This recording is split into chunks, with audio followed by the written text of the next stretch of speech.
Many people are familiar with the JoeLoewy window. I've renamed this one the JoeLoewy window.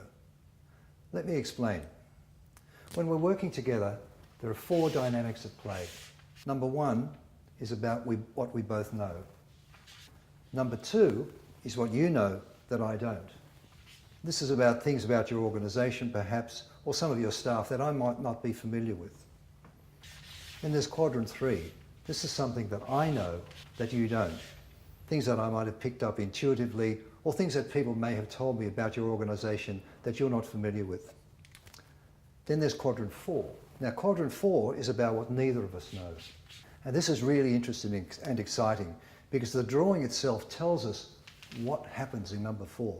It actually tells us what we don't know. And why is this important? Because the better and more informed we are, the better decisions we can make.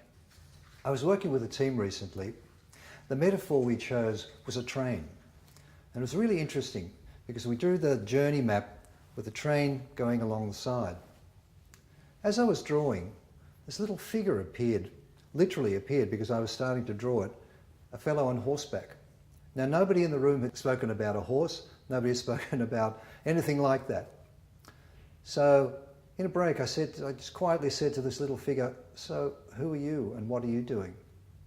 And the little figure in my mind was saying, "I'm what started this place. I'm riding shotgun with this train to make sure that the values that started this organisation are maintained all the way through to their new premises." And this is something I could then feed back to the team to say, you must remember to bring your values with you as you move to this new place. And there was this little figure that revealed that to me. On another occasion, I was invited to a conference in Melbourne.